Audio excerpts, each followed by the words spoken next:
What is up, guys? Wraec is here with a new video, and today I want to talk with you guys about Star Expedition, because once again Star Expedition is rather close to being cleared.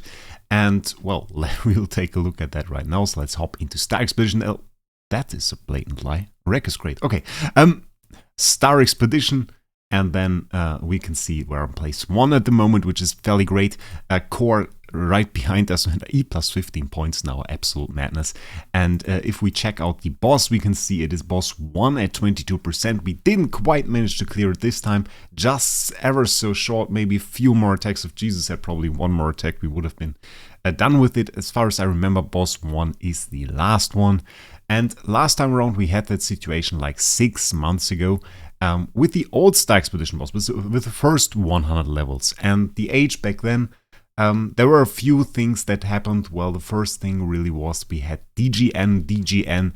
If you remember, she had this bug with her basic ability. You would use her with an OSIS set, and then her basic ability and the basic ability can copy attribute buffs. And what happened was she was copying those attribute buffs to herself, and you were using OSIS set, and OSIS set gives you an all damage dealt buff. We can see this here as well. OSIS, it is right here. Gives you this all damage dealt buff. There is already a changed version, by the way. It was a bit different at the time of release. You can watch a video of mine. I made some, but still there was all damage dealt in there. And if you multiplicated that and you got like 500 buffs at the end of it, it was quite insane. And at that time we really cleared Star Expedition for the first time. Now we are a lot stronger. We have insane capabilities. The age introduced new power mechanics, starting with like soul perfection. Then we got we have the awakenings now. Are a bit more common. A lot of people running S tiers now, the top guild. And also we got DT, and DT is a huge damage multiplicator. Bloody hell. And beyond that, some insane attack rules. You can see I reached 100 million attack actually on this LFA. We have soul power, also to amplify our stats, new stats like Hunter's Focus. All of that comes together and results in some insane hits. I've seen hits as far as like 5, 6, E plus 18. E plus 18. So that is like quite the level, I have to say. One-shotting bosses even on the lower levels. So definitely some madness. And the question now, of course, remains, what is the age really going to do about it? Because once we clear this last boss, there isn't really going to be anything anymore. And as far as we know, at least, it might be something. We have to discover that. I didn't see any news on that there is anything. We'll probably clear it at least in the next season. And if there is nothing beyond that, then of course we enter kind of a mode where it's no longer really about how far can you go, how many bosses can you clear, and how much damage can you really do.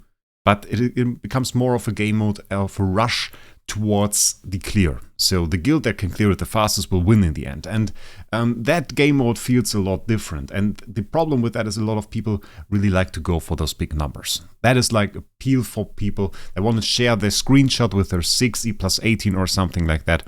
Or really any number. I mean, there is a lot of reason. If you improve your damage, you're always proud of it, obviously. So a lot of people really like sharing those numbers. And that becomes less and less important if the goal of the game mode is a quick clear and coordination within the guilds. And that, I think, is also what drives the age to change up this game mode. Last time they were very quick about it, introducing this new boss. This new boss, fairly interesting, had this Curse of Decay mechanic that dealt a ton of damage. It is a mechanic we knew from Forces, offsetting one attribute buff that a hero gets and then dealing massive damage. And you had to deal with that. Suddenly we had new debuffs coming up, and the boss itself was a whole lot more difficult. People still struggle with it. Personally, my heroes can still die to it. I'm place 17 in Train. I have a lot of buffs, so that tells you how difficult this boss really is. Still, the players at the top end obviously have the power and have the means to clear this now, and that means the age has to do something. I don't know really how they are going to do it. Buffing the existing bosses seems kind of wrong. They still, I think, have the opportunity to introduce a third boss.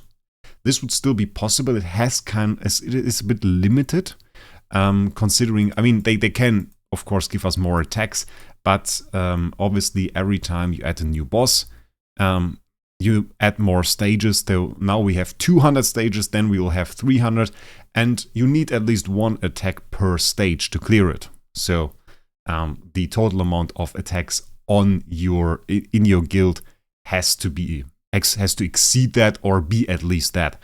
And I guess that is something the H can consider. They could add 2 more attacks and then add some more bosses. Right now, we obviously have like 5 attacks a day.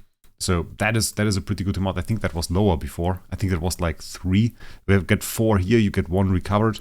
I think it was 3 in the past, and then they upped it to 5 with new boss stages. I would have to consider that as well. It would be interesting. It would be interesting to see a new boss. I could really see that happening. The question is, what do they do then? Because now we got those marks. And the way they introduced these new bosses, they basically made it like an evolution of the old boss. They said, okay, we have those abilities of the old boss. The old boss also deals attack damage. He also reduces crit rate. He does all of that. But now on top of that, we give him this insane passive skill. We give him some more abilities that grant Curse of Decay. We give him an insane attack skill. Usually it was only the energy drain, but now we have an attack reduction here. And some attack buffs, and we make him insane in that way. So what makes this boss stronger than the other one is really self-buff, Curse of Decay. He has higher stats. So that is really the quintessence of what makes him stronger. And I mean, obviously you could just say, okay, we take the same boss, we give him 100 more stages, and we scale up the stats. I think for now that would be enough. Question remains, of course, if there is more power creep, if there are more ways of earning power, how long will this last? Because we tripled our points compared to last season. That is something you have to keep in mind. We tripled it. And I'm nowhere near close to being able to really do high damage in Star Expedition. I'm not the big damage dealer in Omega Project. People like to think that because I have a very good account, I obviously do that. But if you take a look, SQH is in the old team, is in the new team, just because she has this big damage buff. I don't even have an S tier. I have an A tier. I have other heroes. You see me with an Holmesian. You see me with an S tier Starwinger or S tier DTV. I'm not necessarily that focused on Star Expedition. My account is not a Star Expedition account.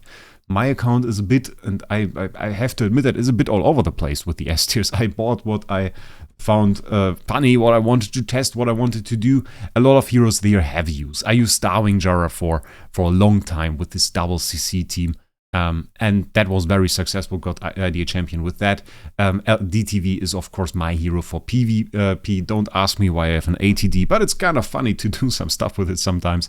And obviously Yongchun as a new hero was in my PvP team as well when I made the Star Alchemist Tom's Young team, and I could see him there as well. He has some obvious flaws, but yeah. And I guess the DGN is never a bad choice, and Ferric Investor is just cheap. So yeah, that was mostly the reason for it. But there is no Star Expedition focus here. And if I did get the Star Expedition focus by getting those remaining copies that I need, we were always obviously talking about another damage increase. And then there is the question, if we can triple our points within like a month basically, where is this going to end? I mean, we have to clear next time obviously, but with the current rate it is really quite insane how much and how fast we are improving.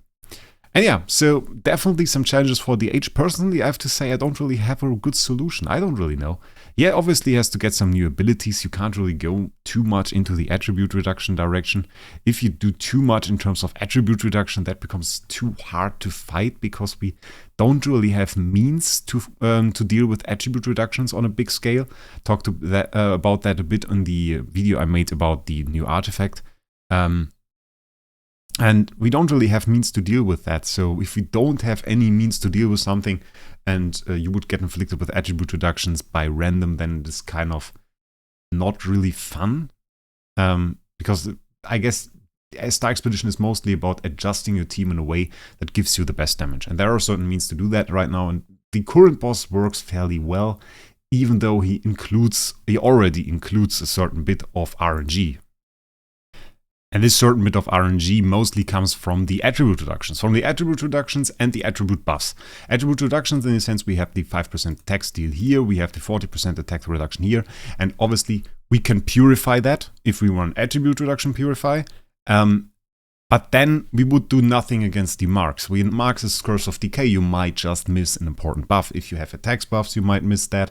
If there is some buff from, let's say, an important hero like PDE or something in that means. And there are multiple buffs in the game that you might miss. If you want to run something like Star Alchemist Tomsiang, which I've tried in the past, he has an attack buff. You might miss that entirely if you don't do nothing against the Curse of Decay.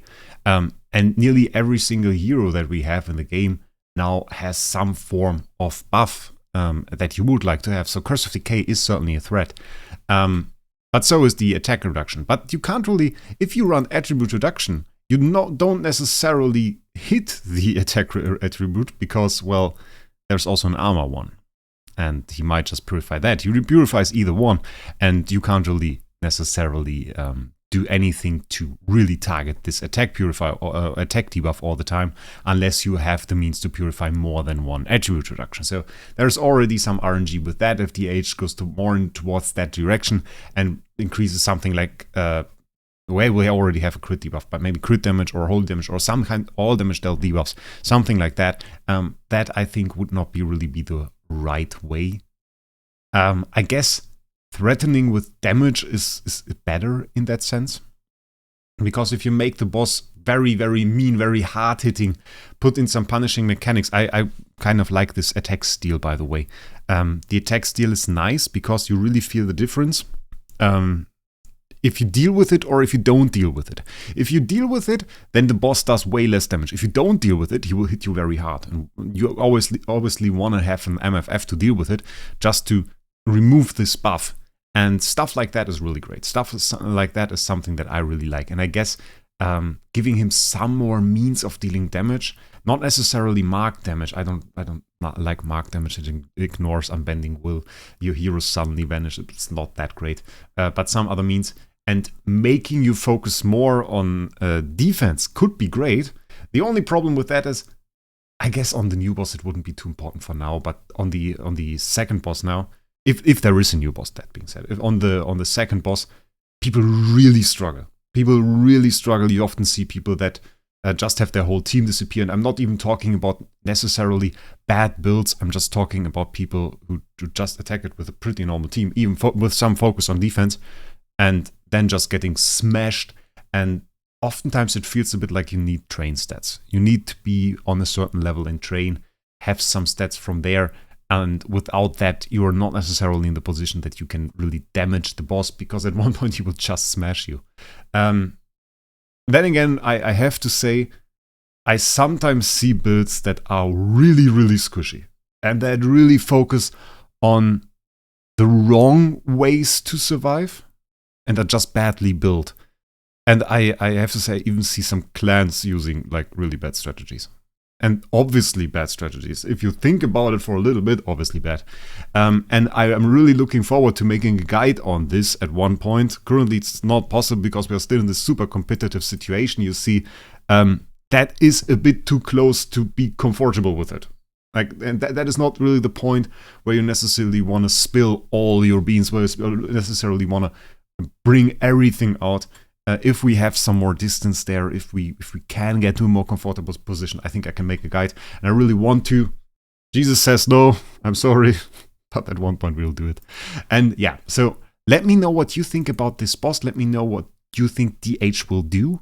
I can't really see them just let this mode go to rest, because it's one of the big game modes that really derive spending. PvP and Star Expedition, those are the players, like people either spend for Star Expedition or they spend for PvP. Those are the modes where the big spenders tend to really go for. So I think Star Expedition is definitely going to see some kind of change in the very near future, either next season or the season after, I think.